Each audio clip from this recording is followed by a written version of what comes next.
In the last video, we were just wrapping up the Confessions of Augsburg, and I just want to make sure I have made the point that even though this was a failed attempt to unite the Lutheran and Catholic princes of the Holy Roman Empire, it did end up becoming the official statement of the Lutheran Church. And again, you don't have to write down the specific details, but I wanted to again emphasize how important the Confessions of Augsburg really are, because this will help basically establish the Lutheran Church. Okay. So we have finished the information on Roman numeral 2, and now we are moving on to section 3 of the Protestant Reformation. Make sure you are using this typed outline as your guide for taking notes for this section. And remember, you can either print it out and write on it, or just jot it all down and then fill it in as you go. Section 3 is going to focus on the political battle over Lutheranism in the German states. So we know that Lutheranism will spread to different parts of Europe. So if you look at your number 1, this says that many northern German states will turn or switch to Lutheranism. Specifically, many of the German princes were politically motivated. And what that means is they can now escape the authority of the Catholic Church and confiscate some of the church lands for the state benefit. So they can, again, get out from under that Catholic Church jurisdiction and do things that will benefit their particular state. Now, the southern German states will remain largely Catholic. I'm going to show you a map so you can see where I'm talking about. And remember, when I mention German states, it's the Holy Roman Empire.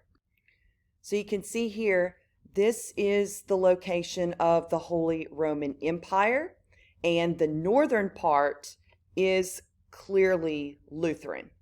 Okay, and this is as of 1555. The southern part of the Holy Roman Empire, down here where Austria is, Bohemia, this area here, that remained Roman Catholic. And think about why that would make sense. The southern part of the Holy Roman Empire is closer to Italy. You have Rome, which is where the Pope is. So it would make more sense why this area would remain Catholic. Denmark and Sweden also turned to Lutheranism and switched over. Remember, these two areas of Europe are part of Scandinavia. So anytime I mention the Scandinavian region, you can bet that that's Norway, Sweden, Denmark, those particular countries. We also know that Lutheranism did not spread much beyond northern German states or beyond Scandinavia, that's going to be very different from when we talk about Calvinism. Calvinism will spread throughout different parts of Western Europe, as well as over to the New World, okay? And that's something we'll be going over not too much longer. Cutting over to my map one last time. Again, I want to show you all this area in this kind of salmon color will be your Lutheran areas of Europe, whereas Roman Catholic is all of this area in green. So just to again point out that Lutheranism is spreading, but it's not going to spread as far out as you might think at this time. With the Protestant Reformation helping to spread Lutheranism in the northern German states, this is going to cause some concern for the Holy Roman Emperor of the Holy Roman Empire, which again is these German states. The emperor is Charles V. So if you need to make a little note that this is the HRE, Holy Roman Emperor Charles V. He wants to do everything he can to try and stop the spread of Protestantism in those northern German states to preserve his rule of Catholicism. So you can add on your number one that in the sense, Charles is similar to a medieval emperor. He's basically trying to maintain religious unity in Europe, just like what the medieval emperors were doing years before. We know he also allies with the Pope to try to, get rid of heresy that is taking place. The problem Charles V is going to run into is he is preoccupied with the Turkish threat in Hungary. Hungary is a major German state at this time. And so the last thing he needs are for the Muslim Turks to take over, parts of the Holy Roman Empire. So he's preoccupied with dealing with the Muslim Turks. He's also preoccupied with wars involving France. So these two things are definitely diverting his attention away from trying to keep Lutheranism from spreading too much into the Holy Roman Empire. Quick reminder, if you remember, the Holy Roman Empire is fighting France over control of some of the Italian states. So that's just a quick reminder of, what the war with France was about. While Charles V is trying to deal with some outside threats, in the meantime, within some of the German states, there are going to be some issues involving peasants. So if you look at your part C of Roman numeral 3, it's titled German Peasants' Revolt. I want you to go ahead and add that sometimes this is called the Peasants' War. So maybe somewhere around this title on your typed outline, you could put AKA the Peasants' War. Also want you to make a note that these are peasants revolting against the nobility. Okay, many of them are bound to the noble's land and they are restricted from doing many things. So clearly they have had enough and they are staging this revolt or uprising against the nobility. Well, one of the peasants in this revolt is going to basically stand out as a leader. His name is Thomas Munzer, Munzer. So you might as well go ahead and put that the revolt was led by Thomas Munzer, Munzer. And together, they being the peasants, will write what are called the 12 Articles. And what this is are demands by the peasants to end things like serfdom, which is basically slavery. Put an end to the tithes, that peasants have to pay a certain percentage of their income to the church.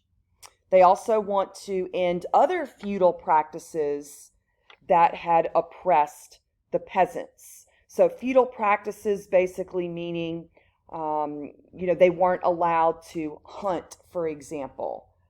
So they're wanting to obviously gain certain rights back and put an end to some of the restrictions that have been in place. We know that many of the peasants involved in this revolt were inspired by Martin Luther.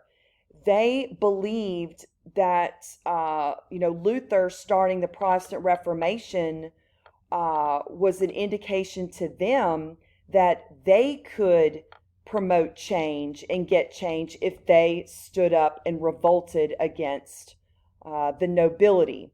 The problem is they say they're inspired by Martin Luther to do this, but is Martin Luther going to approve of this revolt?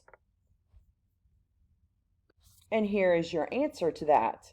Ironically, Luther's views on the peasant movement were conservative. While he advocated religious reform, he believed people should obey their secular rulers. So here on letter little a, okay? So remember, he was definitely advocating for religious reform, with all the different corruption going on within the Catholic Church, and wanted to see change. And the peasants of the German states believed, oh, well, then we could get change too, if we maybe, rise up. So clearly, Luther is definitely taking a more conservative view and says that people should obey their political authorities, their secular rulers. Although he did sympathize with some of the peasant aims, some of their complaints, he was absolutely disgusted. That's what this word abhorred means. Disgusted with the violence of this peasant movement. I think that's what really got to Luther the most, what got under his skin the most, that they were trying to promote change through violence. He was not a person who would promote or support, violence and trying to get change in that manner. Luther's going to make his view very clear in a publication known as Against the Robbing and Murdering Hordes of Peasants. So make sure you're including this under your little b on number 2. Again, this is a publication by Luther titled Against the Robbing and Murdering Hordes of Peasants. So he's writing this to the nobles, okay? And what he's basically telling the nobles is that they need to take action against these peasants, okay? And put down this revolt. Don't just sit around and allow these peasants, to kill people. The nobles need to take action. So unfortunately, when you have such a violent situation going on with a lot of people who are not very intelligent, the only thing that's going to stop this violence is with more violence. So you can see here as many as 100,000 peasants died in the revolts. Both Lutheran and Catholic forces took part in squashing the revolt. As hypocritical as this may appear, with Luther basically telling the nobles, you've got to respond in a violent way, Luther knew that the peasants wouldn't listen any other way. Again, when you're dealing with an uneducated group of people who are just out there destroying things, the only thing that's going to get into their head about stopping this is, unfortunately, going around and putting a stop to them in a violent way, because they're irrational at this point and they're not going to listen to anything else. If you're wondering what happened to the leader of this German peasants' revolt, Thomas Munzer, he was taken prisoner by authorities and later executed. So I did want to give y'all some closure on Munzer. All right, I'm going to go ahead and end this video so we can continue on with part D of your Roman numeral 3 outline on the next one.